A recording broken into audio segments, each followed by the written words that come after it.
Falar em mentoria, tu tem algum mentor hoje, Titi? Tenho. Quem? Mentor, investidor, apoiador, amigo, colega, Thiago Schultz, né? Thiago Que tá Schultz. realmente... Acreditou em mim lá em janeiro, né? Porque em janeiro, quando eu entrei o ano, eu achava que eu ia ficar desempregada. Porque lá em dezembro, quando eu fui demitida, eu pensei, tá, gente, agora, 16 anos, entrando no mercado de trabalho, eu tô me sentindo, né? Porque Sim. eu transicionei dentro de uma organização, né? E aí, quando você sai no mercado de trabalho, você pensa, cara, vou invalidar completamente tudo que eu tenho. Porque é de uma vida que já não condiz mais comigo, Sim. com certificados e históricos que não condizem mais comigo. E isso a sociedade mesmo faz, né? Invalida tudo que você viveu até aquele momento, a partir do momento em que tu personifica, né? Então, quando eu personifiquei a Titi, eu pensei, 16 anos entrando no mercado de trabalho. E agora? Gente, eu sou uma criança, o que eu vou fazer? Vou ser recepcionista, né? Vou, sei lá, voltar em um know-how que talvez eu tenha para poder conseguir apresentar para as pessoas a minha especialidade. E aí, comecei a mandar currículo para várias vagas das quais eu nunca seria feliz na minha vida. Ai, é aquele ponto do desespero, né? Sim. Que você chega num... Essa transição de carreira é uma coisa muito louca, assim, né? Porque quando eu comecei o podcast, eu tava mais ou menos nessa pegada. Tipo assim, eu sou personal trainer, trabalho com isso há anos, educação física e Acho tudo que eu tô mais. precisando também de um personal, Bora, tá? vamos lá. A gente faz uma troca e evento, Isso, é. olha! Plim. E aí eu tava naquela assim, tá, mas eu não quero fazer isso a vida inteira, porque eu acho que eu sei muito mais do que isso, eu tenho muito mais a contribuir. E aí foi o ponto de eu pensei, eu vou sair da academia, vou ficar só com meus alunos de personal e vou fazer as coisas que eu quero fazer. Mas não é fácil assim, né? Você olhando na tua mente assim, ai, tudo tão fácil e tal. Aí eu saí da academia, daí começou a cair o número de alunos e eu, ai meu Deus, e agora? Agora corre atrás, meu filho, você pediu. Não, e pra mim foi muito engraçado, porque eu passei o mês de dezembro, assim, numas crises de ansiedade muito intensas, e quando chegou dia 4 de janeiro, eu recebi 6 propostas, das quais eu nunca tinha feito processo seletivo. E aí, entre elas, ainda veio uma quinta, que era que eu tava fazendo, que era resultados digitais, né? Era o pessoal da RD. Gigantescos. Sim, aí Precisamos passei... do RD aqui no podcast também.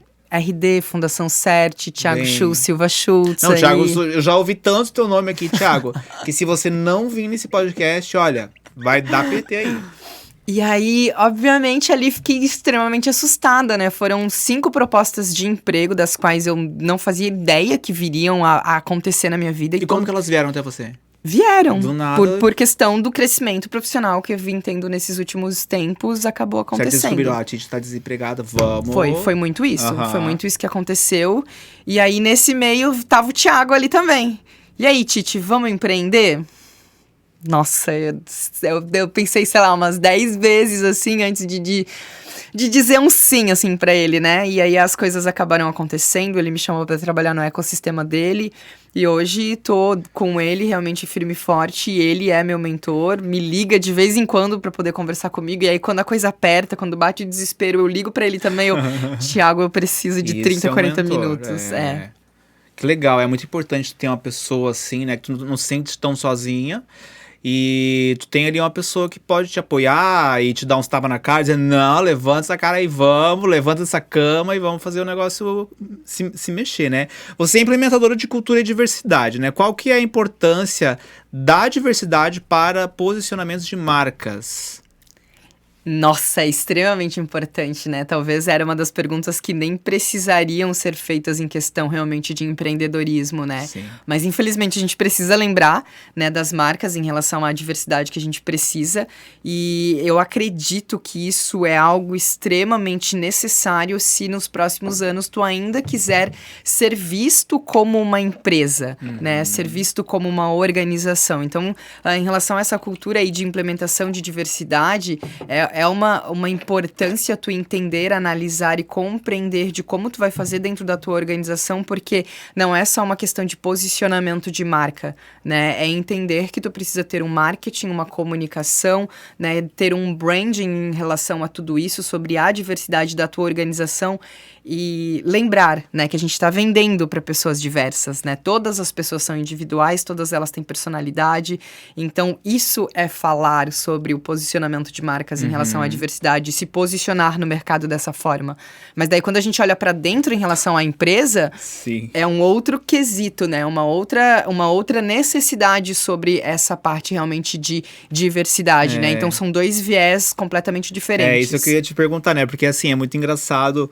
É que nem eu falei, né? Durante o mês de junho, tu vê várias marcas colocando a bandeirinha, o arco-íris. Até eu vi um stories, o Jeff postou um stories, acho que foi ontem, antes de ontem, Sim. né? Da bandeirinha mudando, da colorida pra preta, assim, né? Eu salvei. E você, assim, pelas tuas experiências, né, com esse mercado já há um tempo, como que é a relação da empresa versus diversidade e cultura? Depende da organização.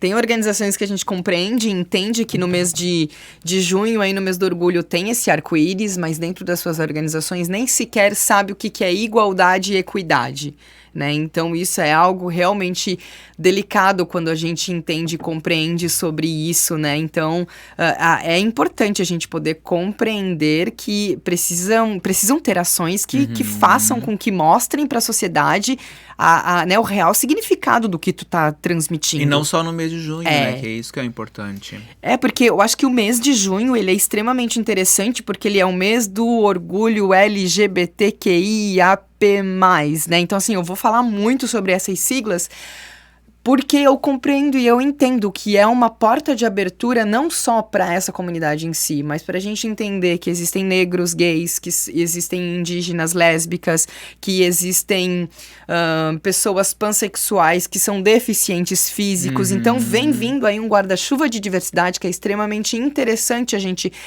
ter um olhar mais sensível para isso. Então, Sim. é uma porta de abertura, né? E eu também utilizo esse mês do orgulho exatamente para isso, porque quando eu falo de cultura de implementação de diversidade, eu não falo só de vamos implementar no logo o arco-íris. Não, eu realmente mostro para as organizações que a gente precisa olhar para as pessoas como pessoas que têm as suas individualidades e as suas necessidades de inclusão como qualquer outra pessoa, né? Então, tentar ter esse olhar para cada pessoa, né? Então, cada pessoa tem uma necessidade, né? Por exemplo, tu me mandou mensagem sobre o café. Tem pessoas que bebem café com açúcar. Sim. Então, teoricamente, para ser um podcast inclusivo, eu precisaria ter um potinho de açúcar caso, ou, né, tu me perguntou, mas se tu não soubesse, teria que ter né, ou o adoçante ou o açúcar. Então, são esses detalhes pra gente olhar pro outro, pra gente poder entender essas necessidades de inclusão, de deixar a pessoa pertencida naquele momento, né? Então, é um pouquinho desse detalhe que as empresas e as organizações têm que olhar em questão de diversidade. E é interessante esse ponto que você falou da diversidade, porque quando você fala em diversidade, muitos limitam ao gay e lésbica. Pronto, e é isso. Mas, meu Deus, e é que nem tu falou, né? O indígena, o deficiente. E aí tu começa a trazer vários. Na palestra, eu lembro que você trouxe, né? Ah, imagina tá fulano. Agora imagina isso. Imagina isso. Daí tu fica, meu Deus, é verdade, né? Até na live que você fez agora, acho que foi a última. Era o Alisson? Isso. O Alisson, ele tava falando sobre o elevador, né? Ele tipo, queriam colocar um elevador na empresa. Eu pensei, mas eu vou gastar tudo isso? Não, pra quê? Nunca usei até agora, né? Mas e se um dia você precisar usar? E aí tu não vai ter? É interessante ver esse ponto, assim, né? E aí a gente fala muito nesse ambiente diverso. Como que você acha que isso influencia o resultado da equipe, a empresa, ter essa diversidade inclusa ali na empresa? Não é nem opinião, mas daí são dados de pesquisa, né? McKinsey apresenta um relatório extremamente interessante em relação ao futuro que a gente tem das organizações que são mais diversas, né? 35% é o aumento de lucratividade das organizações. E aí também tem uma diminuição de lucro das empresas que não são diversas de menos 27%. Então, unir 35 com 27 dá um número extremamente expressivo em relação à tua lucratividade quando tu não implementa a cultura de diversidade, né? Então, assim, não é nenhuma questão de qual é a opinião da Titi em relação achismo, né? De realmente comprovar, ter uma comprovação ali de crescimento lá. Isso começou, essa pesquisa da McKinsey começou lá em 2014. 2014 começou com mais ou menos 15, 17% de crescimento de lucratividade. Hoje em dia já é de 35%. A expectativa lá para 2025 é que chegue a praticamente 45% de aumento de lucratividade para empresas que tenham pessoas diversas e que tenham realmente uma cultura de implementação de diversidade e inclusão.